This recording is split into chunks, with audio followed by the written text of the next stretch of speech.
Tu t'es sûrement déjà retrouvé dans cette situation où tu donnes sans compter. Tu réponds présent, t'écoutes, tu rassures et tu portes les autres sur ton dos. Et tu te dis que c'est normal.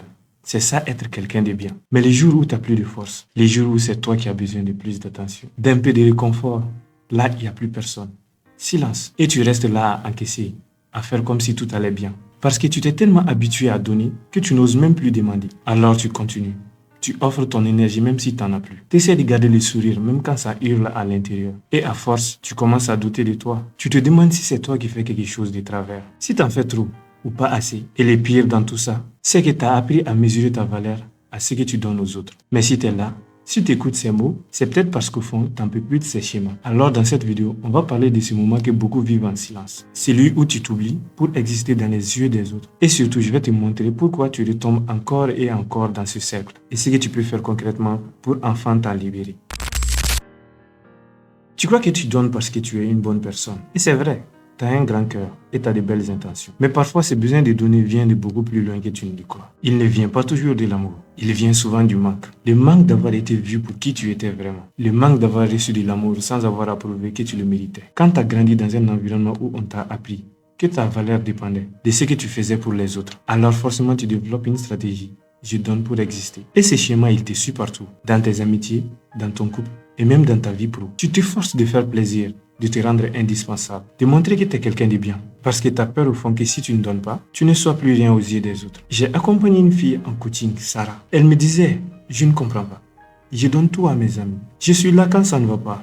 J'écoute, je conseille. Mais quand moi j'ai besoin, il n'y a plus personne. Et plus on creusait, plus on voyait que pour elle, dire non, poser une limite, c'est comme trahir l'image de la meilleure amie, de la fille forte qu'on attendait d'elle. Elle avait tellement peur d'être vue comme égoïste qu'elle préférait s'oublier elle-même, jusqu'à tomber en épuisement émotionnel, sans comprendre pourquoi elle se sentait vide. Ce qu'elle vivait, c'est exactement ce que vivent des milliers de personnes aujourd'hui. Des gens qui pensent qu'aimer, c'est s'oublier. Des gens qui pensent qu'être une bonne personne, c'est tout accepter. Mais à force de trop donner, on finit par se perdre. Et pire encore, on se sent coupable quand on commence à penser à soi. Tu connais ces moments où, au fond de toi, tu sens que quelque chose ne va pas. Tu te sens vide ou peut-être juste fatigué, sans trop savoir pourquoi. Mais au lieu de t'arrêter, de t'écouter, tu fais ce qu'on t'a toujours appris. Tu hausses les épaules, tu prends une grande inspiration et tu te dis ce fameux mantra. Allez, reste positif. Et c'est là le piège. Parce qu'en cherchant à penser positif à tout prix, tu deviens incapable de reconnaître ce que tu ressens vraiment. Tu commences à minimiser ta douleur, à te convaincre que ce n'est pas si grave, à penser que tu n'as pas le droit de te plaindre. Mais une émotion qu'on nie, c'est une émotion qui pourrit de l'intérieur. Et plus tu fais comme si de rien n'était, plus ça s'accumule.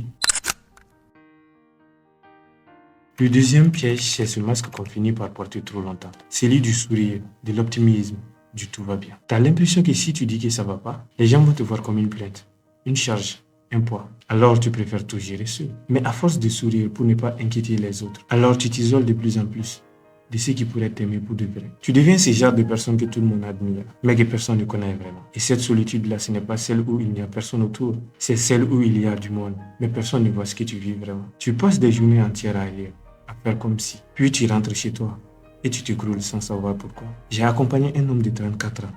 En apparence, tout allait bien. Une belle carrière, une compagne, un cercle d'amis. Mais il m'a dit un jour les larmes aux yeux.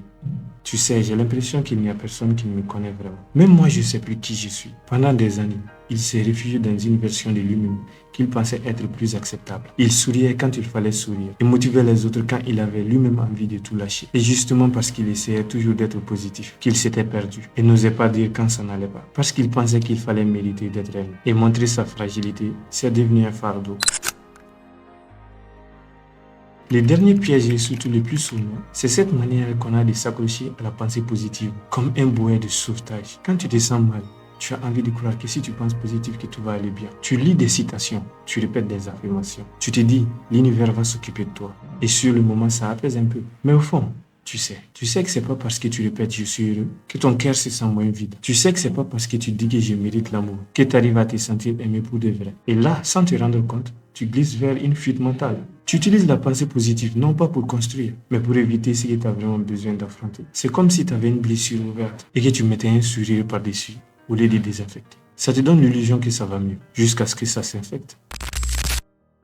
Si tu as regardé cette vidéo jusqu'ici, c'est sûrement parce qu'au fond tu te reconnais. Tu donnes beaucoup tout le temps. Ton énergie et ta présence ta patience, ton amour. Et pourtant, ce que tu reçois en retour, ce n'est souvent qu'un grand vide. Ou pire encore, de l'indifférence, du mépris, du silence. Tu te demandes si tu ne fais pas trop ou si tu ne vaux pas assez. Mais laisse-moi te dire une chose essentielle. Ce n'est pas ton cœur qui est le problème. C'est que personne ne t'a appris à poser tes limites sans culpabiliser. Personne ne t'a montré qu'on peut t'aimer sans s'oublier. Des femmes, des hommes qui pensaient qu'il fallait tout donner pour être aimé, comme il faut. Mais la vérité, c'est que tant que tu continues à donner, en espérant qu'on remplisse ton vide, tu entraînes une boucle qui t'épuise, qui t'éloigne de toi-même. Aujourd'hui, je ne te propose pas une méthode miracle, mais je peux te proposer un espace où tu peux, pour une fois, te remettre au centre. Un espace où tu n'as rien à prouver, où tu peux comprendre pourquoi tu en es là, et surtout comment en sortir sans régner ce que tu es. Si tu veux, tu peux réserver un appel gratuit. On prend 20 minutes ensemble et tu repartiras avec des pistes concrètes. Pas de promesses creuses. Juste des fondations solides pour ne plus te perdre dans tes relations.